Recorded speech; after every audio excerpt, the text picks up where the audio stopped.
Hello and welcome to Blossom Sandwich Sews. My name is Yvette and this video is all about the reveal of my own So Fruity project.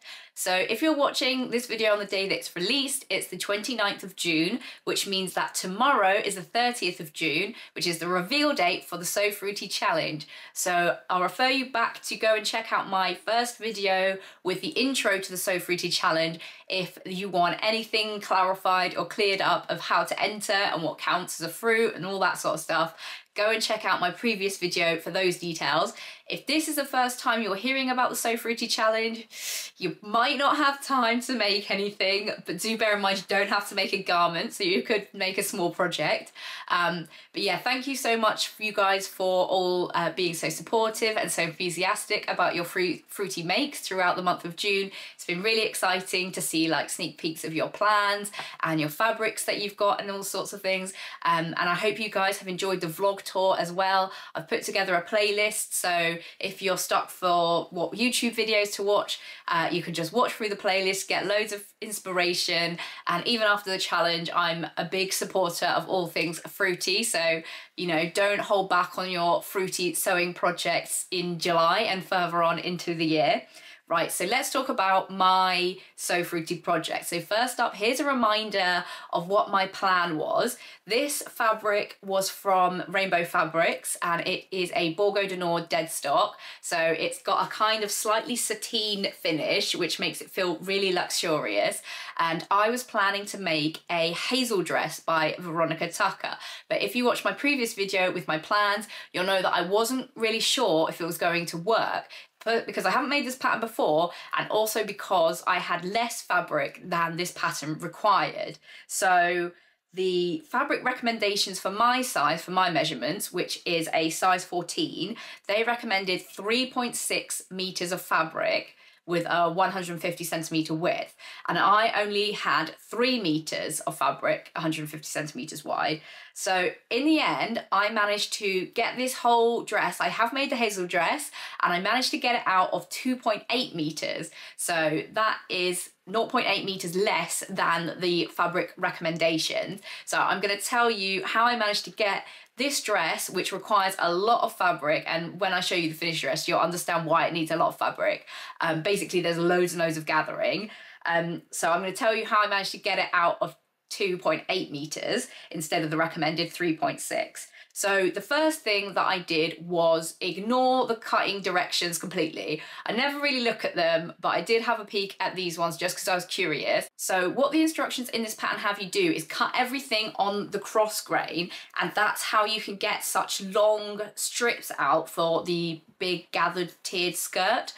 But I didn't want to do that anyway because I thought that all of the fruits on the fabric would be sideways. So I think with this print that it is non-directional depending on like up or down. I think a lot of you guys will be able to relate, you know, with looking at the fabric trying to figure out which way up it should go.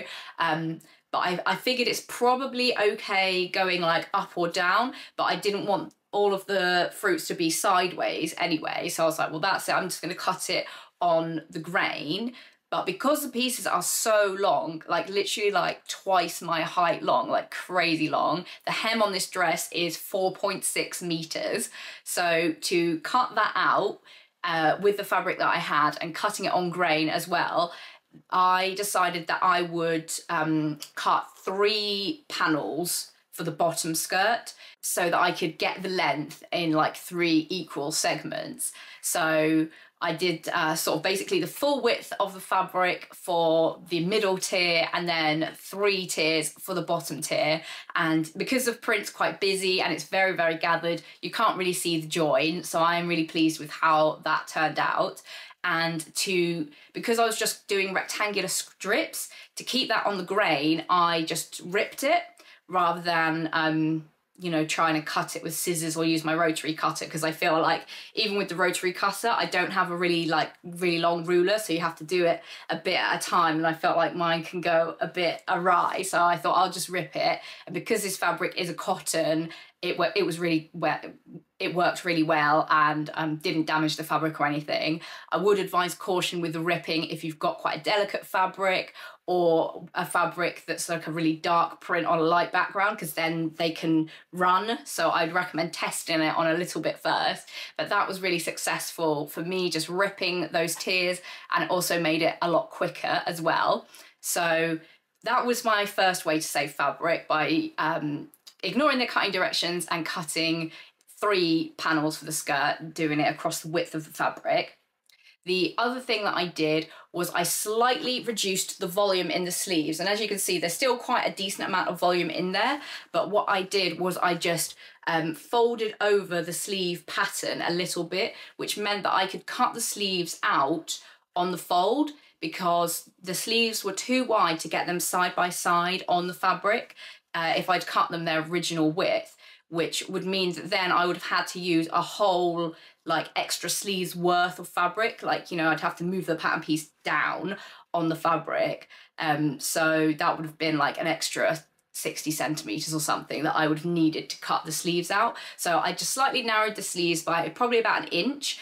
And I wasn't worried about them still fitting in, because the sleeves are gathered in, so there's no arm side or anything that it's got to fit into. So that was another way that I saved a little bit of fabric. So if you do fancy making the Hazel dress, but you mostly have like maximum 3 meter lengths in your stash, which is what I tend to buy, then yeah, you can try those things, like slightly narrowing the sleeves to get it out of less fabric. You could also very easily narrow the skirt, because like I said, it's massive, this skirt. It's like 4.5 meters plus at the hem.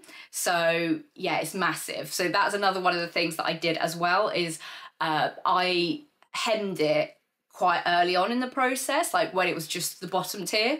So that I didn't have to wrangle all the whole bulk of the dress around whilst I was doing the hem, and also so that I didn't like get almost to the end of the project and then think, oh no, now I've got to sew for 4.5 meters to get this hem done, and then like never finish it, because that's always the fear, isn't it, that you'll never finish your sewing projects and now be so close but not quite there.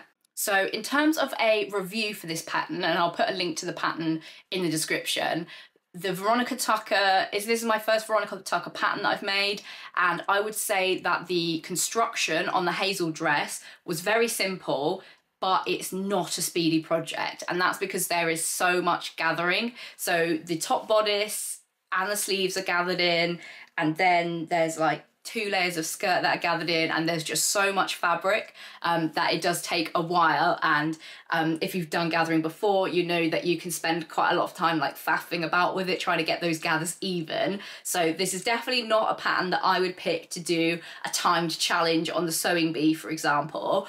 But yeah, it was quite straightforward. So if you are a confident beginner, then yeah, go for it. It's not difficult at all. And also I say the instructions were really good, and there's also a video tutorial that goes through everything as well, which I really appreciate, because sometimes it's just easier to see how something's done rather than try and like, you know, picture through the steps in your mind. So yeah, I would highly rate it. I think the Veronica Tucker patterns are a bit more expensive than some of the PDF pattern companies, the indies, but yeah, it was really good, and I really like the design as well. It's really fun and swishy. So yeah, if you've got your eye on it, maybe put it on your wish list until there's another sale or something if you don't want to spend the full price. But I would definitely recommend this pattern, and the designer and all the instructions, everything I thought was really good. And obviously all the pieces fitted together really easily as well. But where it's all gathered in, I think you've got quite a lot of forgiveness there as well. You don't have to cut everything like as super accurately. And there is pockets as well, which is always a win in my books. I think I could make the pockets bigger for my own preference, but yeah, do love a pocket that's been thought of in a pattern design. So obviously this is the bit that you're all here for. This is what you want to see, the reveal. So I'll step back, but I'll also put in some portrait videos so you can see the full length. But as you can see, it's very nice and colourful, very yellow, and you can see all the gathers in here. And the sleeves are elasticated, so you could either sort of puff them up or wear them down. And it's very swishy. This, you can kind of get a sense of how big the hem is here. It is crazy long. So what I decided when I'd made it is very, very big and loose, which is going to be so perfect for like summer days. But I also decided that if I wanted to dress it up a bit, I would make a matching belt.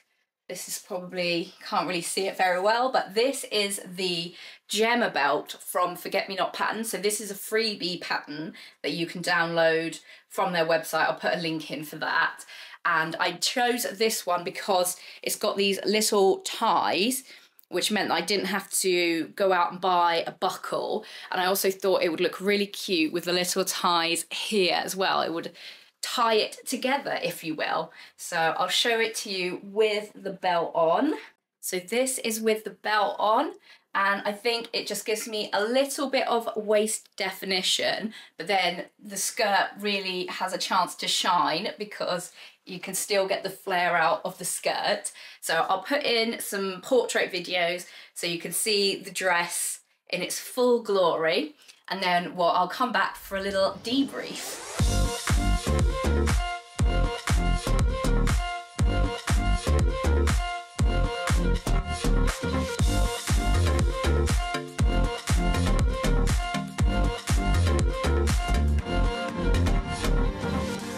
Okay, so that is my So Fruity make, my lemony hazel dress. So I'd love to know what you think about this project, whether you think this pattern was a good pairing with my fabric, and I'm really, really excited to see all of your guys' projects tomorrow on the So Fruity reveal day on the 30th of June. So don't forget to tag me in the post, not just mention in the caption, just because I don't want to miss anybody. And you can also enter multiple times if you've made more than one thing, and everything that you enter will give you an extra entry into the prize draw.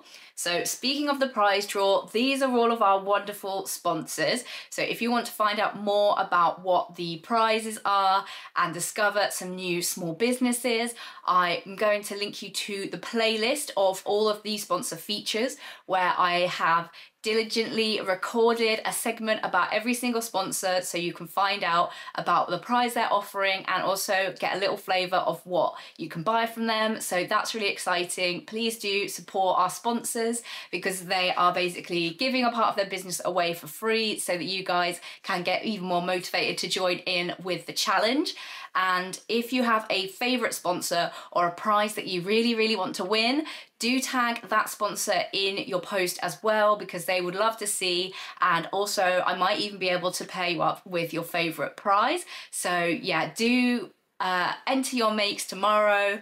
I really hope to see lots of lovely things. When I've done So Fruity in the past, it's been a post like any day of the month. So with the reveal day at the end of the month, I have no idea how many people are joining in. So I just really hope we get a good number of people joining in and that lots of people have felt inspired by this challenge.